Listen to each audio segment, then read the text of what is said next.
Halo pemirsa, kembali lagi bersama saya Katarina Amelia di Wanyus Bola.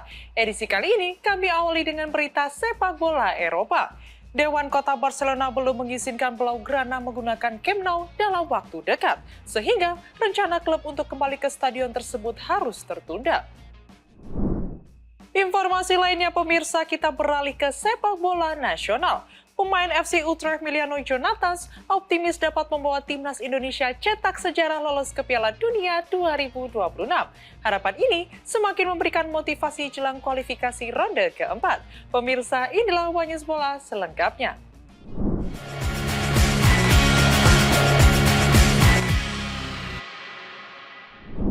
Ketidakhadiran Marcelino bersama klub barunya terungkap bukan karena kondisi fisik atau persaingan di lapangan, melainkan urusan administrasi yang membuatnya tertunda melakoni debut bersama AS Trenčín di Liga Slovakia.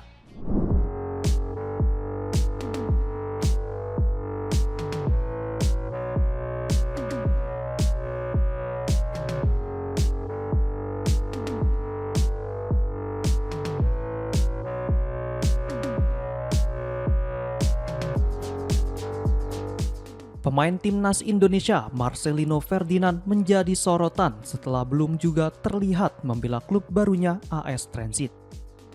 Diketahui Marcelino tercatat sebagai pemain Indonesia kedua yang memperkuat klub asal Slovakia tersebut setelah Witan Sulaiman lebih dulu bergabung pada musim 2022-2023.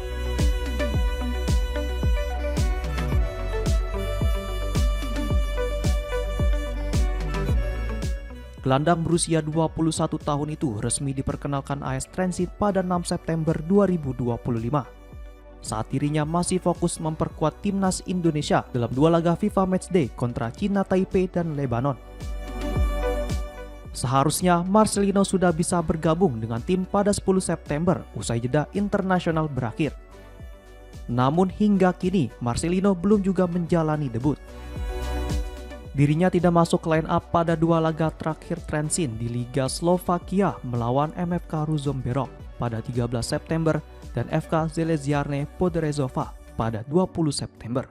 Bahkan pemain berusia 21 tahun itu belum terlihat dalam sesi latihan.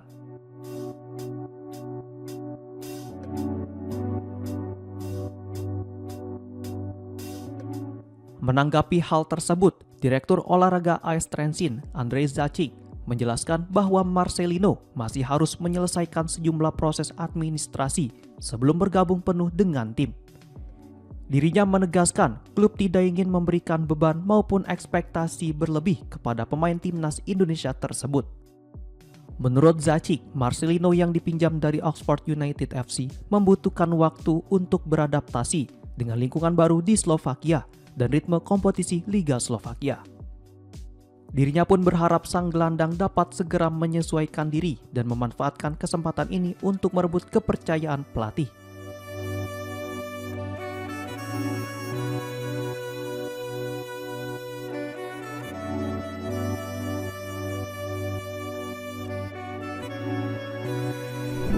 Karir Mads Hilgers di FC Twente berada di ujung tanduk. Sejak gagal pindah klub pada awal musim, bek timnas Indonesia itu terus diparkir, hingga memicu reaksi keras dari Asosiasi Pesepak Bola Profesional Belanda yang menyebut sebagai bentuk perundungan.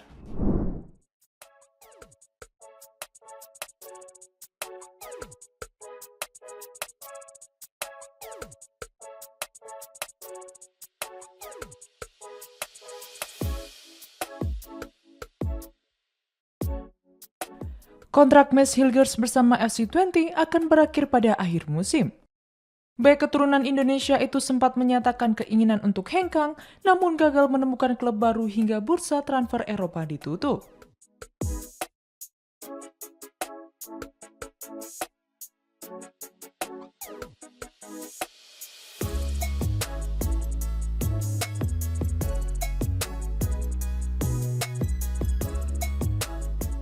Situasi tersebut membuat peluang Hilgers tampil bersama Twente praktis tertutup.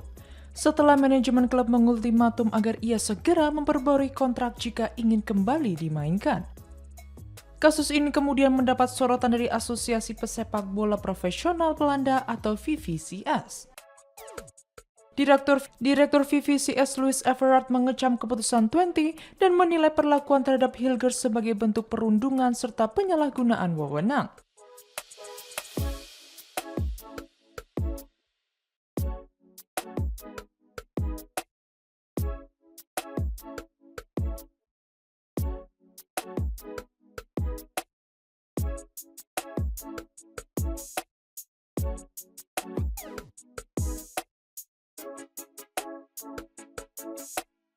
Everard menyoroti pencoretan nama Hilgers dari daftar pemain di setiap pertandingan sebagai bukti tekanan klub. Dirinya juga membandingkan kondisi Hilgers dengan situasi di Ajax Amsterdam pada musim panas lalu, di mana sejumlah pemain yang dipersilahkan pergi justru dilarang menggunakan fasilitas latihan utama dan harus berlatih secara terpisah. Sejauh ini, Hilgers telah diparkir sejak pekan pertama hingga laga ke-6 Liga Belanda. Kondisi ini berpotensi menimbulkan masalah, mengingat Hilgers menjadi bagian dalam skuad timnas Indonesia yang akan tampil di babak keempat kualifikasi Piala Dunia 2026.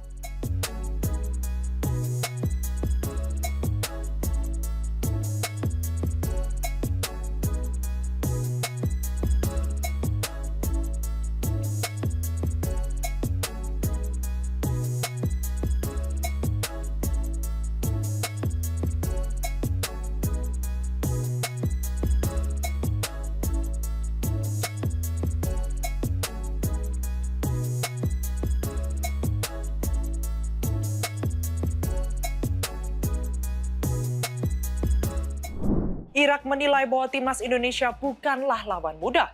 Pelatih Tahir Adnan menyebut skuad Garuda era Patrick Kluivert jauh lebih kuat dan bisa jadi penghalang serius bagi peluang Irak di kualifikasi Piala Dunia 2026.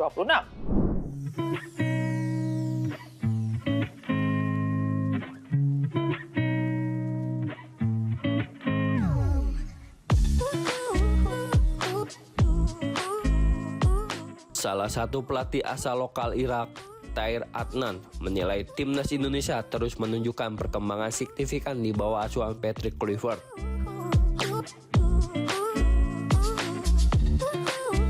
Hal itu disampaikan Adnan ketika dimintai pandangan mengenai persaingan di fase keempat kualifikasi Piala Dunia 2026 zona Asia.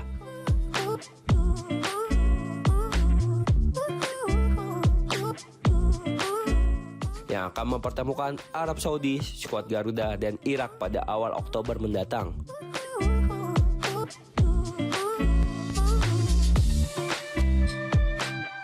Menurut Adnan, tim Merah Putih kini berbeda jauh dibandingkan saat masih ditangani Sintayong di fase kedua.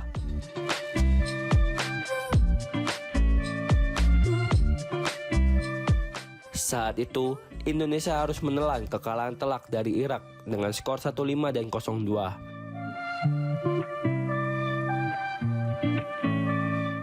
Kini, dengan polesan Kluivert, permainan Rizky Ridho dan kolega dinilai lebih solid dan berkembang pesat.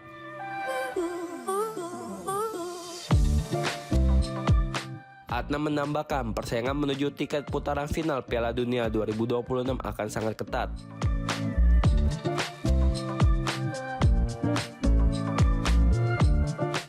Arab Saudi dan Indonesia disebut memiliki persiapan lebih matang dibanding Irak.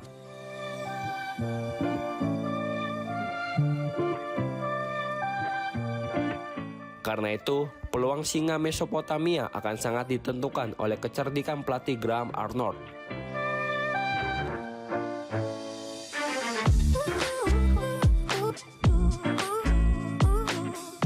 Ia menilai keputusan-keputusan yang dibuat pelatih asal Australia tersebut akan menjadi kunci bagi Irak.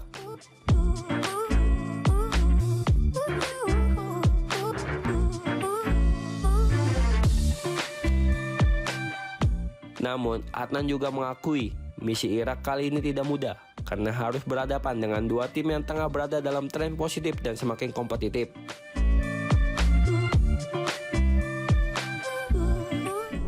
Emiliano Jonathans membawa semangat baru bagi timnas Indonesia. Gelandang muda itu menegaskan tekad kuat untuk mengantar Garuda lolos ke putaran final Piala Dunia 2026 dan menciptakan sejarah besar dalam sepak bola Indonesia.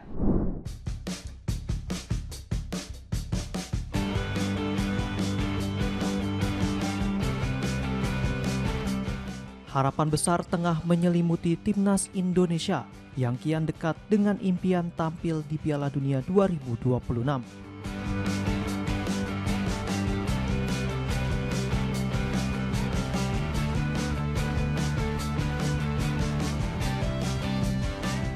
Salah satu pemain yang baru dinaturalisasi, Emiliano Jonathans, menegaskan tekadnya untuk membawa skuad Garuda berlaga di ajang sepak bola paling bergengsi dunia.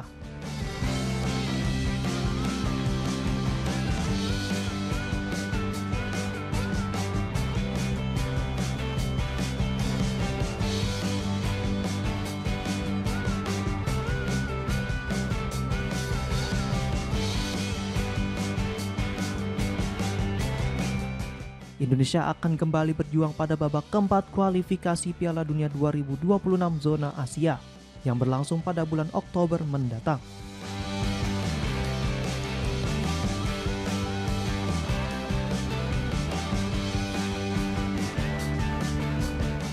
Dalam fase ini, Garuda tergabung di grup B bersama dua raksasa Asia, Arab Saudi dan Irak.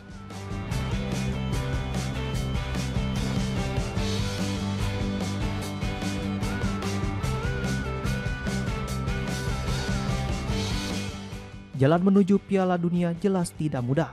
Hanya juara grup yang berhak lolos otomatis ke putaran final di Amerika Serikat, Kanada, dan Meksiko.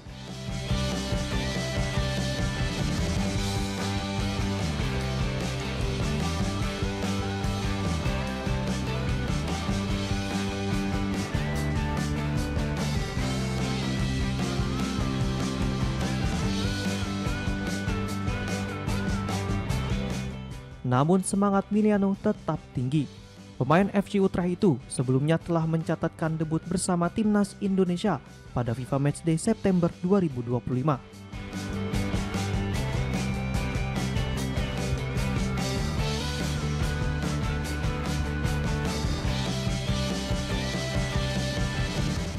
Dalam laga itu, ia tampil penuh semangat, cepat beradaptasi dengan permainan tim, sekaligus merasakan pengalaman emosional saat pertama kali berseragam Garuda.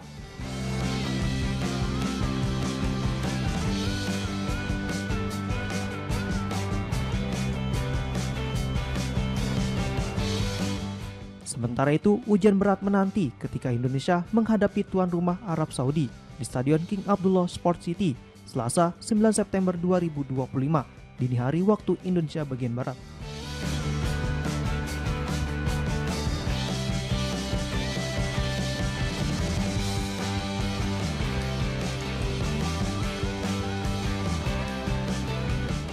Tiga hari berselang, pasukan Patrick Kluivert kembali menantang Irak di stadion yang sama.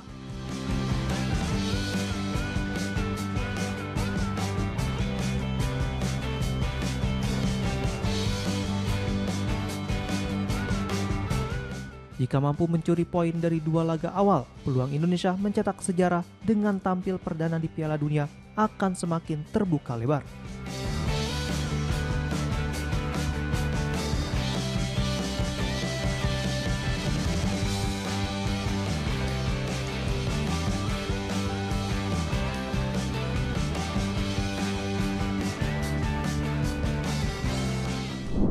Presiden La Liga Javier Tebas angkat bicara terkait larangan UEFA terhadap bendera Palestina pada laga Real Madrid kontra Marseille. Dirinya menegaskan bahwa La Liga berbeda dengan UEFA yang mengizinkan supporter untuk membawa bendera Palestina selama sesuai dengan aturan.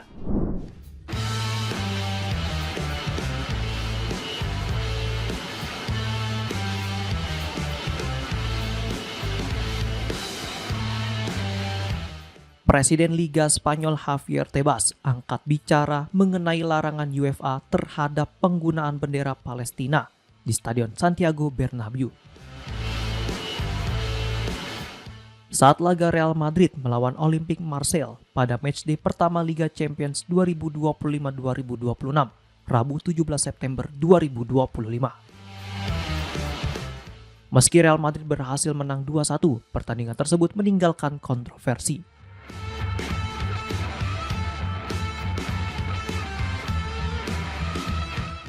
Kejadian tak hanya terjadi di lapangan, tetapi juga di luar stadion.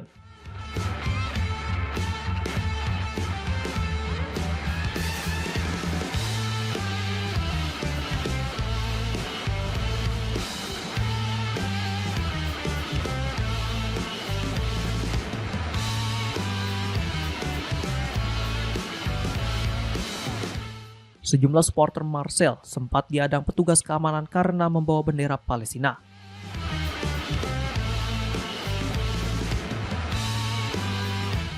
Bendera tersebut disita sebelum mereka diperbolehkan masuk.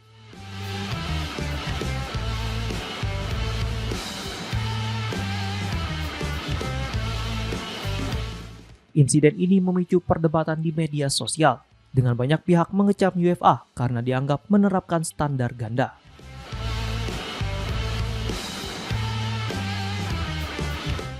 Diketahui, UEFA selama ini melarang simbol politik masuk ke stadion, namun dinilai tidak konsisten lantaran tak pernah menjatuhkan sanksi terhadap Israel atas serangan ke Palestina. Berbeda dengan Rusia yang langsung dihukum setelah invasi ke Ukraina.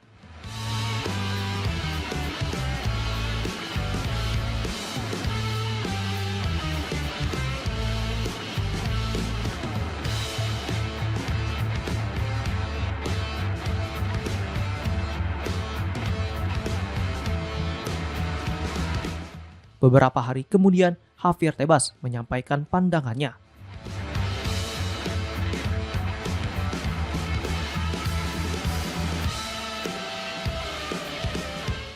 Dirinya menegaskan bahwa La Liga tidak melarang penonton membawa bendera Palestina ke stadion, selama sesuai dengan aturan yang berlaku.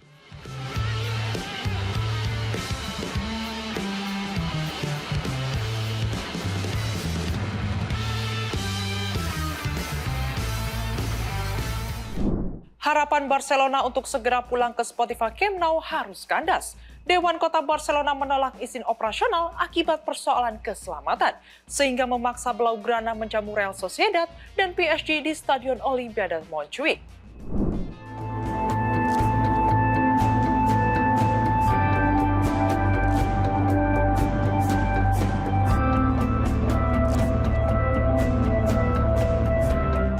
FC Barcelona dipastikan belum bisa kembali ke Spotify Camp Nou setelah Dewan Kota Barcelona menolak memberikan sertifikat hunian akhir untuk proyek renovasi yang masih berjalan.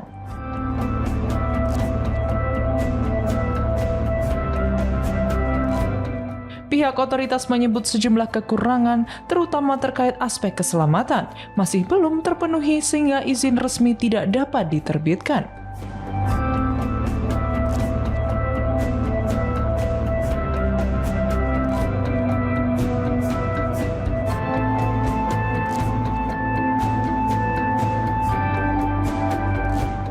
Sejumlah modifikasi juga belum rampung, termasuk prosedur evakuasi darurat yang dinilai belum sesuai regulasi.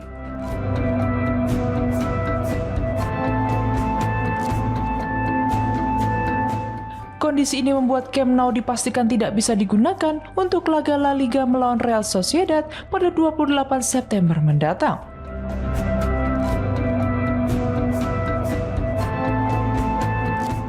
Kepala Dinas Pemadam Kebakaran Sebastián Masseque juga menekankan bahwa kembalinya Barcelona ke Camp Nou saat ini tidak memungkinkan demi alasan keamanan.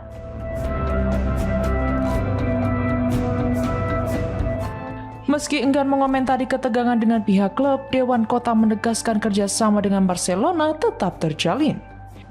Namun mereka tidak memberikan batas waktu baru terkait izin operasional stadion.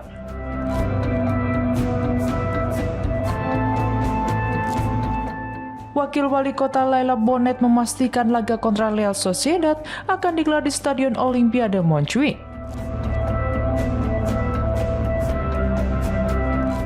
Dirinya menambahkan meski jadwal cukup padat karena perayaan Mercy, persiapan logistik telah dilakukan agar pertandingan berjalan lancar.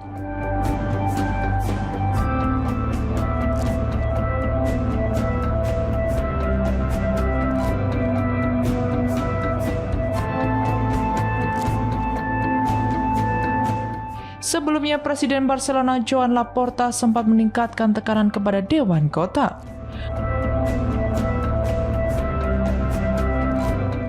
Barcelona menyatakan seluruh prosedur resmi telah dipenuhi, mulai dari sertifikat penyelesaian, laporan inspeksi badan pengawas, hingga rekomendasi dari pemadam kebakaran dan otoritas lingkungan.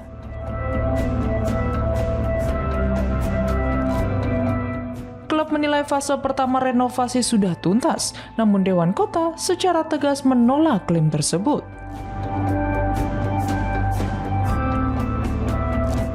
Alhasil, keterlambatan kembali menghantui proyek renovasi Camp Nou.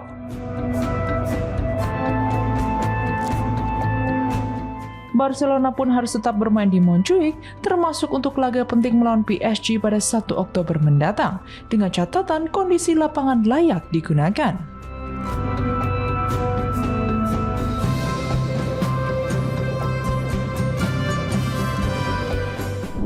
Demikian informasi yang dapat kami sampaikan pemirsa. Terima kasih telah bergabung bersama kami.